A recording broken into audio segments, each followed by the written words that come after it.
बिस्मिल्लाहिर्रहमानिर्रहीम। अस्सलाम वालेकुम व्यूअर्स। आज जो मैं रेसिपी दे रही हूँ ये पिज़्ज़ा डो है। पिज़्ज़ा डो जो है ये बनाना बहुत ही आसान है। 2-3 रेसिपी चीज़ों के साथ हम इसको बना लेते हैं। यहाँ पर मैंने 1 पाव मैदा ले लिया है और उसके लिए मैंने जो है 1 चाय का चम्मच चीनी और 1 खाने का चम्मच जो है वो इंस्टेंट ईस्ट यानी कि ख़मीर और आधा चाय का चम्मच नमक लिया। 2 खाने के चम्मच जो है मैं ऑयल इस्तेमाल करूँगी और ये जो है पानी, ये नीम गर्म पानी इस्तेमाल करेंगे, तकरीबन 1 कप के करीब इस्तेमाल हो जाएगा और दैट्स इट। ये है हमारी रेसिपी डो बनाने के लिए बहुत ही आसान सा फार्मूला। ठीक हो गया जी। सिंपल आप 1 पाव मैदा को मद्देनज़र रखें और ये एक लार्ज साइज़ का पिज़्ज़ा बनाने के लिए डो हमें काफ़ी होगी।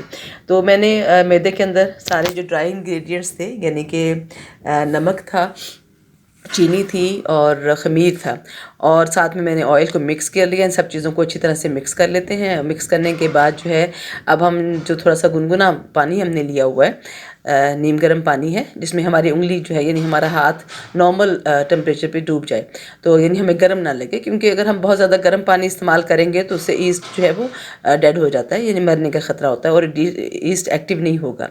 तो इन सब चीज़ों को इस तरह मिक्स करके हम जो है बहुत सख्त डो तो नहीं बनाएंगे, लेकिन एक टाइट सी डो है, ये बहुत लूजी सी नहीं होगी, तो थोड़ा सा टाइट फॉर्म में इसको हम बनाएंगे, क्योंकि जब ये ईस्ट अपना रेज़ हो जाता है तो उसके बाद जो है ना ये सॉफ्ट हो जाती है थोड़ा सा। तो इस वजह से हम अगर इसको पहले सॉफ्ट बना लेंगे तो ये बिल्कुल लटक जाएगी।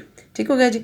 तो एक टाइट सी डो बना लेते हैं और डो बनाने के बाद हम इसको गर्म जगह के ऊपर रख देंगे और डिपेंड 1 घंटा तो ले लेगा अगर गर्म मौसम हो, लेकिन अगर ठंडा मौसम होगा तो अगर आप गर्म जगह पर रखेंगे तो 1 से 2 घंटे इसको राइस होने में लग जाएंगे। और जब ये मुकम्मल राइज़ हो जाएगा तो फिर ही ये अच्छी डो पिज़्ज़ा के लिए तैयार होगी। यहाँ पर जी इसका फिर बाकी सिंपल प्रोसेस है। डो हमारी जो है वो राइज़ हो चुकी हुई है और इसको हमने थोड़ा सा नीट कर लिया था और उसके बाद अब जो है मैंने पिज़्ज़ा ट्रे को ऑयल कर लिया है और उसके ऊपर हम इसको फैला देते हैं। अब डिपेंड करता है, अगर आप चाहें तो आप इसको बेलन के ऊपर करके पेड़ा बना लें और बेलन के ऊपर बना के रोटी को, लेकिन पिज़्ज़ा जो है ये थोड़ा सा रफ़ फॉर्म में इसकी डो होती है, जो रफ़ फॉर्म में ही इस्तेमाल होती है। इसको इतना वो हाई हाई प्रोफाइल नहीं बनाया जाता। अच्छा फिर यहाँ पे एक और चीज़ है, अगर आप चाहते हैं ये जो क्रस्ट यानी पिज़्ज़ा का ये जो डो है इसको ऑयली या सॉफ्ट रखना, तो इसके अंदर आप जो है ना वो 1/2 कप दूध जो है और साथ में ऑयल का जो है वो 4 टेबलस्पून कर देंगे। ठीक हो गया जी। उसमें ऑयल को बढ़ा देंगे, लेकिन अगर आप डाइट कॉन्शियस हैं तो फिर आप जो है इसी प्रोसीजर को फॉलो कीजिएगा कि जिसके अंदर जो है हमने दूध को बिल्कुल भी इस्तेमाल नहीं किया।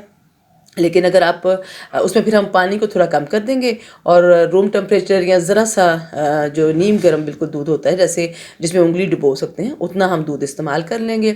और उसके बाद जनाब डो के ऊपर हमने बाकी इंग्रेडिएंट्स जैसे भी आप चाहते हैं वो आप लगा सकते हैं। मैंने पिज़्ज़ा की मुकम्मल रेसिपी अलग से दी हुई है, उसका जो लिंक है वो मैं डिस्क्रिप्शन में दे दूँगी और उसको मैं जो है आई बॉक्स में भी दे दूँगी और आप उसको फॉलो कर सकते हैं। यहाँ मैंने सिर्फ डो की रेसिपी दी है, तो डो जो है ये बहुत ही आसान है बनाना, बिल्कुल भी कोई मुश्किल काम नहीं है। और ये देखिए उस डो से जो हमने पिज़्ज़ा बनाया था ये उसकी बिल्कुल ये देखिए बिल्कुल बाजार जैसे पिज़्ज़ा उसका तैयार हुआ और उसकी जो है डो जो है ये क्रंची डो है, यानी मतलब बहुत ज़्यादा नरम डो नहीं है। ठीक हो गया।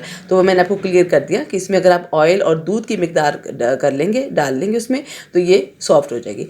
अपना बहुत सारा ख्याल रखिएगा। नई रेसिपी के साथ मुलाकात होगी। मेरे चैनल को लाइक, शेयर और सब्सक्राइब कीजिएगा। अल्लाह हाफिज़।